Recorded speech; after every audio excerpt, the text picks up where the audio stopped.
Je ne cesserai de le dire, offrez des brunchs exceptionnels à vos convives avec de magnifiques petites recettes, surtout très faciles à réaliser comme celle-ci.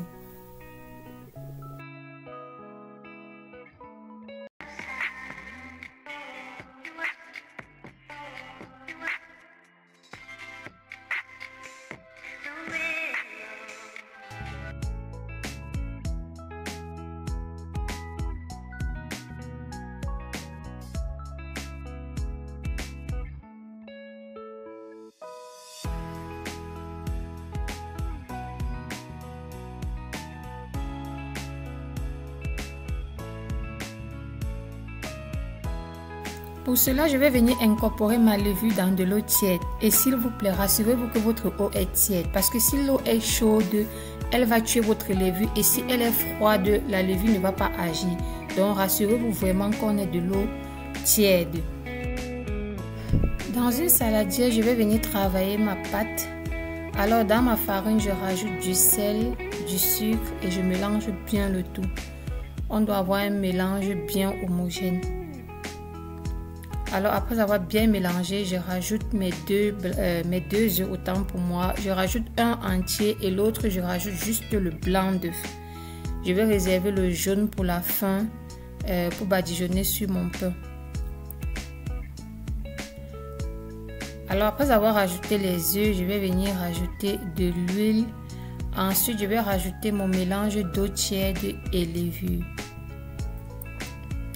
Je vais un peu essayer de mélanger le tout, enfin pas pour longtemps parce que j'ai encore le lait à incorporer.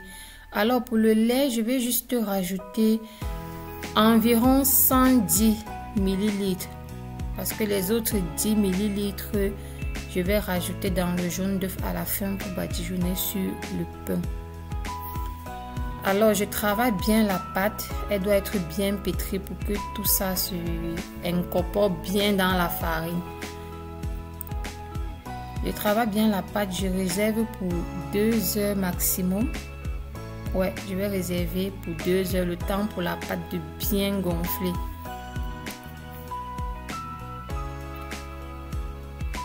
Et rassurez-vous, comme vous voyez là, de bien couvrir la pâte. Il ne doit pas avoir d'air quelque part, il ne doit pas avoir d'ouverture quelque part. Elle doit être bien fermée. On va laisser reposer 2 heures. Après les 2 heures, vous-même, vous voyez comment la pâte a carrément doublé de volume. Je vais venir dégazer la pâte et bien la travailler encore avant de faire mes mini boules de pain.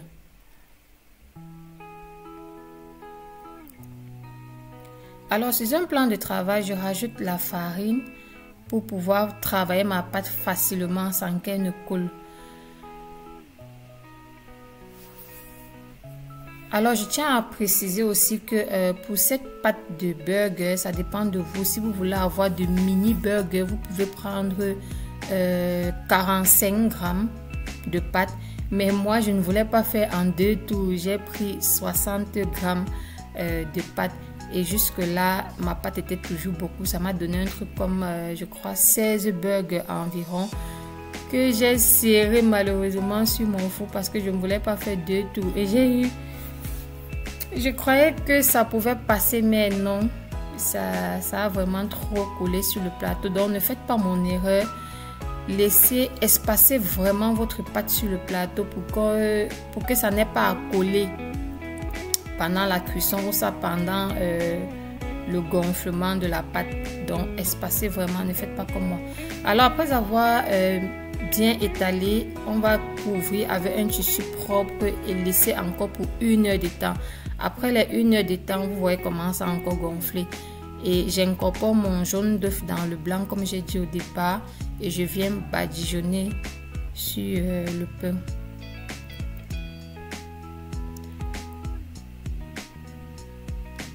Après avoir badigeonné sur tous les pains, je vais venir au-dessus verser les grains de sésame.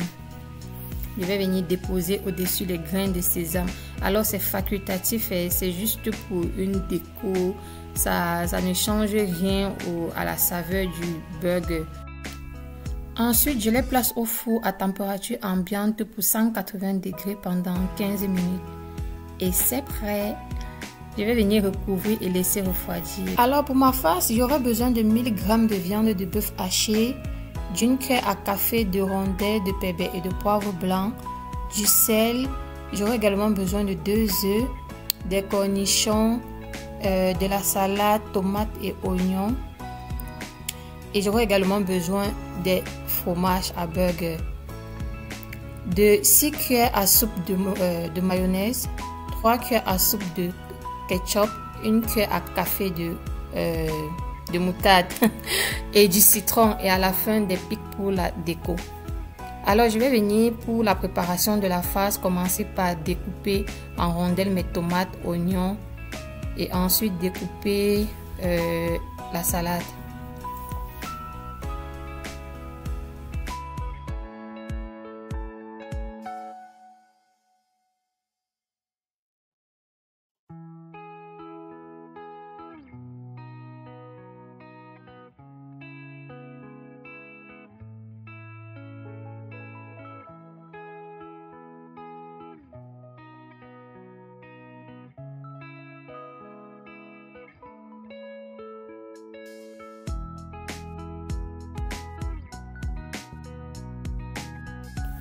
Et je vais venir par la suite préparer ma sauce à burger. Je n'aurai qu'à mélanger tous les ingrédients, à savoir mayo, moutarde, ketchup et citron. Je vais bien mélanger le tout et c'est prêt quoi.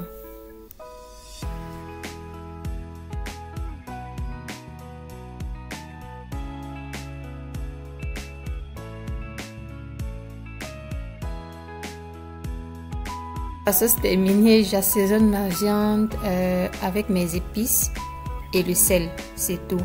Le cube, je n'en aurai pas besoin parce qu'il y a déjà trop de trucs salés. Donc je vais me limiter à juste saler la viande et ça sera bon quoi. Alors je mets mes épices, je mélange bien le tout, je rajoute mes 2 œufs pour que la boulette de burger puisse bien se former. Et je mélange également bien tout ça. Je mélange bien le tout et je laisse reposer pour 1 heure de temps. Après les 1 heure de temps, on va venir former nos boulettes à burger. Alors pour les former, j'aurai besoin de ce petit truc, de ce petit moule que j'ai eu sur Shein. C'est très pratique. Et il y a également des petits papiers de cuisson là qu'on peut former avec pour que ça ne puisse pas coller, comme vous voyez là sur le moule. Enfin, le petit papier là permet en sorte que ça se démoule facilement. Mais moi, je ne l'avais pas, donc je vais souffrir de le faire comme ça. C'est vraiment très pratique et c'est moins de 1 € le moule. Donc, allez vraiment sur Shein, vous en procurer si vous avez besoin.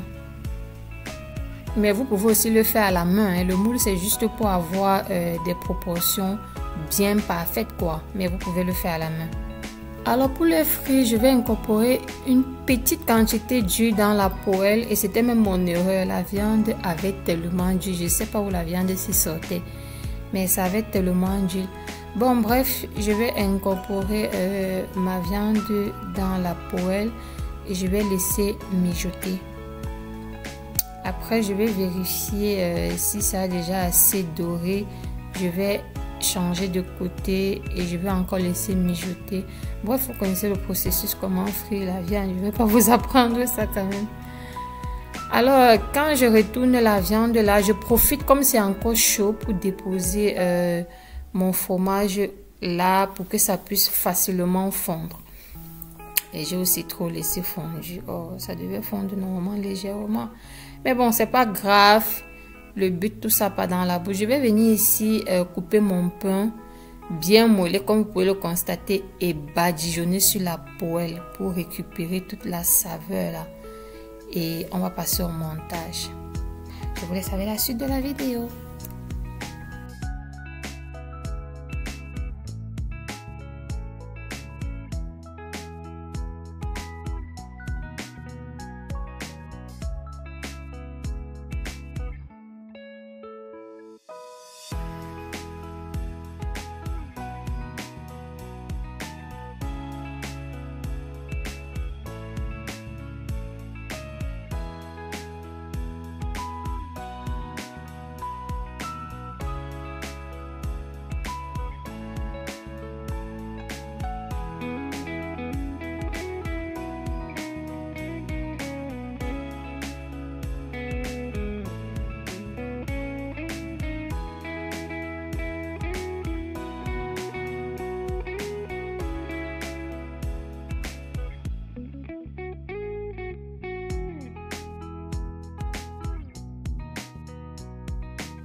Vous-même, regardez comment c'est beau. C'est beau, non? Pour tous ceux qui sont arrivés ici, mettez-moi des pouces bleus pour cette magnifique recette.